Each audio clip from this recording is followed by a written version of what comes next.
the top and down again, flap those fins, Stinky. Oh, oh, oh, it's the poppets.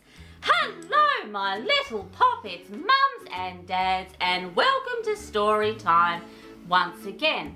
Well, Stinky and I were just pretending to be seahorses, and we've been playing this game for most of the morning, and we've had a lot of fun, haven't we, Stinky? Yes, it's wonderful pretending to be a seahorse. I've had a marvellous time. We must play it again soon, I think, because, my dear poppets, it's story time, as you very well know. But before we crack on with today's story, I should mention we have a wonderful storytime cake here with a family of seahorses on the front there, a very rainbow and brightly coloured story time cake. And of course, to go with our story time cake, Stinky, our story for today is called Mr. Seahorse. And thank you, Stinky dear, Mr. Seahorse, with a lovely brightly coloured seahorse on the front cover there. Well, Stinky, my pet, you can get nice and comfy and then you can play seahorses with me a little bit later on then, all right? Yes, good boy. Stinky's been looking forward to this story. This is a new one and he's quite excited about it. Yes, Mr. Seahorse, and it does look like a cracker, I have to say. Yes, a wonderful, wonderful book about a seahorse. And here we go, my dear poppets. Mr. and Mrs. Seahorse drifted gently through the sea.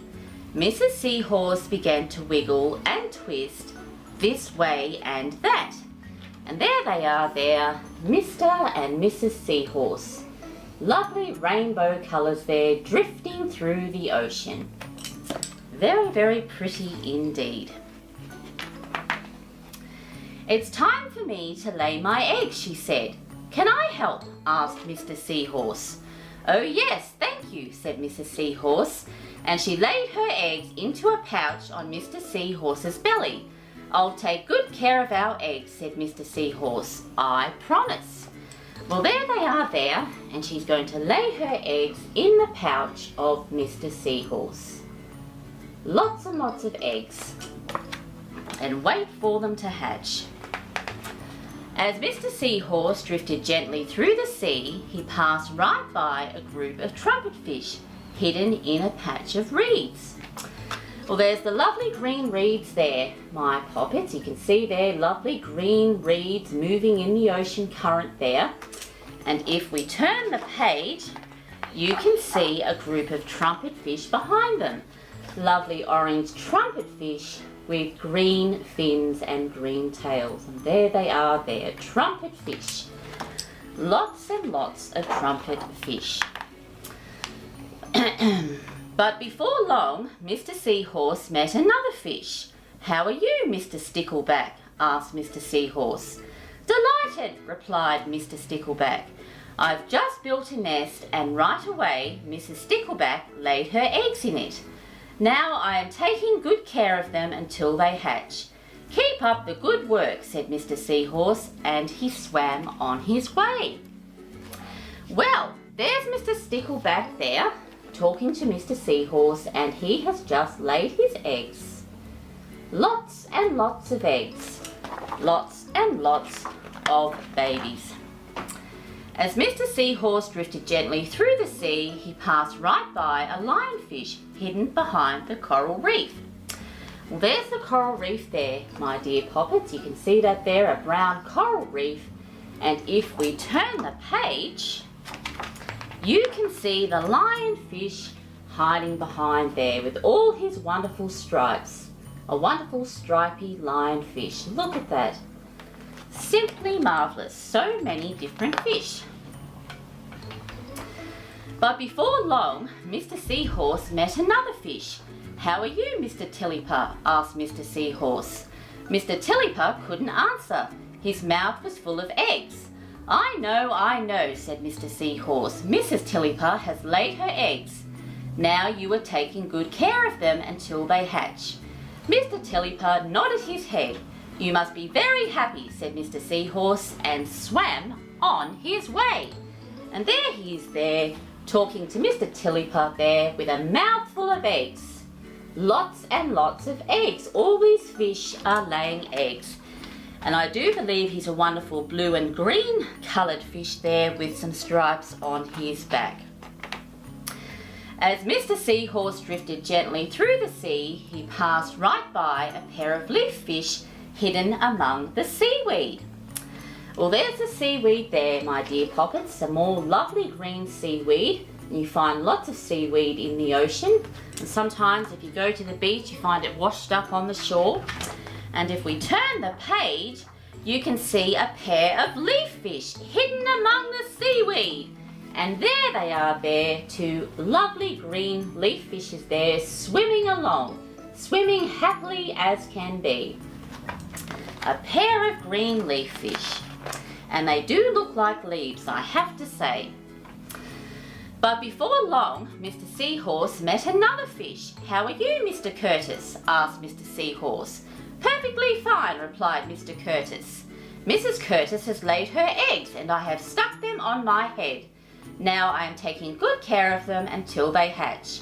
"You are doing a good job," said Mr. Seahorse, and he swam on his way. Yes, well, there's another fish, and how peculiar. This fish is carrying the eggs on the top of his head. You can see the pink eggs there on the very tip top of his head. So many different kinds of fish, and our wonderful Mr. Seahorse is upside down. As Mr. Seahorse drifted gently through the sea, he passed right by a stonefish hidden behind a rock. Well, there's the big brown rock there, my dear poppets. A lovely big rock there, and there's someone who's hiding behind it. And if we turn the page, a stonefish hidden behind a rock. And he does look very much like a stone, I have to say. Yes, very much like a stone. He is well camouflaged when he's hiding behind that rock. But before long, Mr. Seahorse met another fish. "How are you, Mr. Pipe?" asked Mr. Seahorse. "Couldn't be better," replied Mr. Pipe. "Mrs. Pipe has laid her eggs along my belly. Now I am taking good care of them until they hatch." "You should feel proud of yourself," said Mr. Seahorse, and he swam on his way. Yes, and there's another strange fish there, and lots of eggs. So many fish with so many eggs. Yes, the ocean is a wonderful place for a nursery with lots of different baby fish. But before long, Mr. Seahorse met another fish. "How are you, Mr. Bullhead?" asked Mr. Seahorse. "Tip-top," replied Mr. Bullhead. "Mrs. Bullhead laid her eggs. The eggs hatched. Now I'm babysitting." "Oh, he's babysitting." "You are doing a great job," said Mr. Seahorse, and swam on his way. Yes, well, look at all those baby fish, my dear poppets. Yes, he's babysitting all those fish, so many. Yes, they're going to get into some mischief, I think. Lots and lots of baby bullhead fish there. The time had come for the seahorse babies to be born. Mr. Seahorse wiggled and twisted this way and that. At last the babies tumbled out of Mr. Seahorse's pouch and swam away.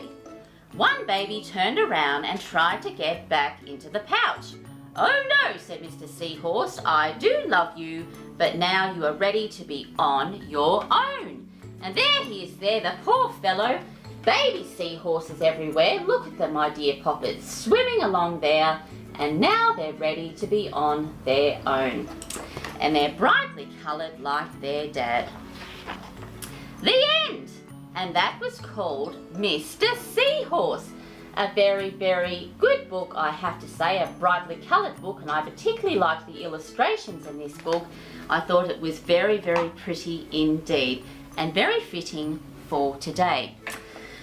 Well, I'm rather tired, my dear poppets, playing that game with Stinky, pretending to be a seahorse and flapping my fins there, swimming in the ocean currents. So I'll see how my little seahorse is getting along. Stinky, my dear, up you come. Did you enjoy that book, dear? You did? Oh, that's wonderful. It was fun being a seahorse, wasn't it? Yes, I did enjoy playing that. Perhaps we could do that a little bit later on. But you know what we have to do now, don't you? That's right, we have to say goodbye to the poppets. Well, my dear poppets, mums and dads, we have come to the end of story time once again. Thank you for tuning in. Perhaps you could read a book about a seahorse or make a storytime cake with a family of seahorses on the top, or perhaps you could pretend to be a seahorse and flap those little fins of yours. And as always, my dear ones, take care. Thank you for watching. Until next time.